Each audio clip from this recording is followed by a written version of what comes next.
Friends, welcome to educational insight. दोस्तों, अगर आप बेसिक शिक्षा परिषद के नियंत्रणाधीन उत्तर प्रदेश के किसी भी परिषदीय विद्यालय में बतौर शिक्षक शिक्षिका भाई बहन कार्य कर रहे हैं या किसी भी प्रदेश में प्राथमिक शिक्षक के पद पर कार्य कर रहे हैं, तो ये वीडियो, ये इन्फॉर्मेशन, ये लेटेस्ट अपडेट आपके लिए बहुत ही इम्पोर्टेंट और इन्फॉर्मेटिव होने जा रहा है। दोस्तों, माननीय सुप्रीम कोर्ट में एक केस लगा हुआ है और ये केस बहुत ही ज़्यादा इम्पॉर्टेंट इसलिए है क्योंकि उत्तर प्रदेश में इस केस की वजह से प्राथमिक शिक्षकों की पदोन्नति बाधित हो चुकी है। ऐसे शिक्षक शिक्षिका भाई बहन जिनकी नियुक्ति के समय टेट यानी टीचर एलिजिबिलिटी टेस्ट, अध्यापक पात्रता परीक्षा लागू नहीं थी, वो खासे परेशान हैं, खासे नाराज़ हैं। ख़ास तौर पे ऐसे शिक्षकों के प्रति उनके मन में, उनके जहन में नाराज़गी है जो नए शिक्षक हैं और उन्होंने अध्यापक पात्रता परीक्षा उत्तीर्ण करके प्राथमिक शिक्षक के पद पर नियुक्ति पाई है। और उनकी नाराज़गी का कारण दोस्तों ये है कि जो पुराने शिक्षक हैं उनका विद्यालय का जो कार्यानुभव है, जो उनकी वरिष्ठता है, पहले यही होता था, जो वरिष्ठ होते थे वो प्रमोटेड होते थे। लेकिन आरटीई रूल्स के तहत, राइट टू एजुकेशन एक्ट के तहत एनसीटी ने एक गाइडलाइंस निकाला। वर्ष 2014 में ये गाइडलाइंस आई कि अब शिक्षक पद पे जो नियुक्ति होगी वो, और अगर प्रमोशन होगा तो इन दोनों ही कंडीशन में अध्यापक पात्रता परीक्षा यानी टीचर एलिजिबिलिटी टेस्ट शिक्षक के लिए मैंडेटरी है। इसका परिणाम दोस्तों ये हुआ कि सरकार कई बार वरिष्ठता के आधार पर लिस्ट बनाती रही, जनपद वार लिस्ट बनती रही, लेकिन वो लिस्ट कभी भी मुकाम पे नहीं पहुंच पाई क्योंकि माननीय हाई कोर्ट और उसके बाद माननीय सुप्रीम कोर्ट में वाद दाखिल होते रहे। और अब स्थिति ये है कि जब माननीय सुप्रीम कोर्ट फाइनली जजमेंट इस पर दे देगा तो ही स्थिति पूरी तौर तरीके से क्लियर हो पाएगी। अगर स्थिति जो टेट उत्तीर्ण शिक्षक हैं उनके फेवर में होती है तो जो शिक्षक की वरिष्ठता है वो प्रभावित होगी और जो नए शिक्षक हैं वो हेड टीचर प्राथमिक विद्यालय और head teacher upper primary school के पद पे काबिज हो जाएंगे। तो दोस्तों, जो भी होना है, जब भी होना है, माननीय सुप्रीम कोर्ट में अंतिम जो आदेश होगा उसके तहत होगा। लेकिन इतना तो तय है कि शिक्षकों की जो पदोन्नति है अब इस वाद के अधीन है। 20 मार्च को अंतिम निर्णय तो नहीं हम कह सकते हैं, 20 मार्च को नई डेट लगी हुई है और इसमें ये जो पूरा का पूरा जो केस है, उत्तर प्रदेश सरकार, एनसीटी की गाइडलाइंस और अध्यापक पात्रता परीक्षा, इसके बीच में पूरा का पूरा त्रिकोणीय रूप से सारी बातें फंसी हुई हैं। आइए देखते हैं कि मीडिया की सुर्खियों में क्या महत्वपूर्ण बातें हो रही हैं।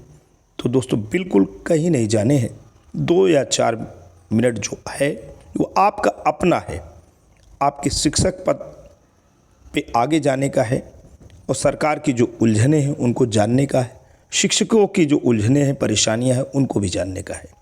आइए देखते हैं कि पेपर में दोस्तों क्या बात हो रही है। पदोन्नति में टीटी विवाद हल करेगा सुप्रीम कोर्ट।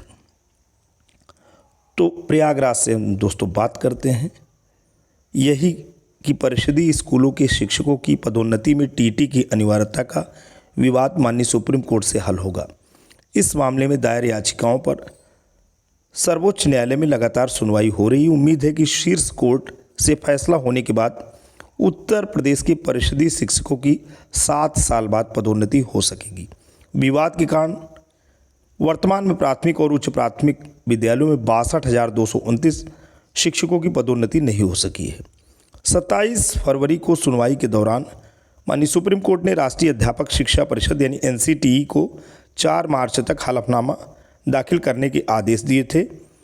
माननीय शीर्ष अदालत ने शिक्षकों को 3 वर्ग में विभाजित करते हुए पूछा था कि 3 सितंबर 2001 से पहले नियुक्त विनिमय 2001 से नियुक्त शिक्षक और 23 अगस्त से 2010 से 29 जुलाई 2011 तक नियुक्त शिक्षक पर एनसीटीई की क्या राय है। 6 मार्च को सुनवाई में एनसीटीई ने अपना पक्ष रखा है। अब इस मामले की सुनवाई 20 मार्च को होनी है। इस चर्चित मामले में सर्वोच्च न्यायालय के फैसले का असर पूरे देश में होगा।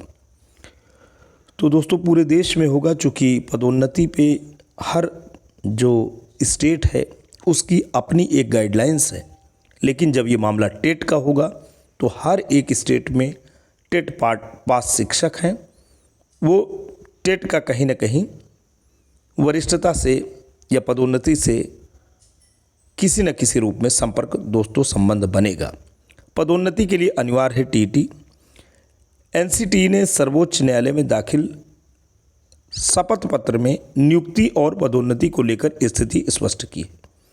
एनसीटीई के अनुसार 3 सितंबर 2001 के पहले नियुक्त शिक्षक 3 सितंबर 2001 को एनसीटीई के शिक्षकों की योग्यता से संबंधित विनिमय आने के बाद 3 सितंबर 2001 से 23 अगस्त 2010 के बीच नियुक्त शिक्षक और 23 अगस्त 2010 को एनसीटीई की अधिसूचना जारी होने के बाद 29 जुलाई 2011 तक एनसीटीई के विनिमय 2001 से नियुक्त शिक्षक को सेवा में बने रहने के लिए टीटी की परीक्षा से राहत दी गई।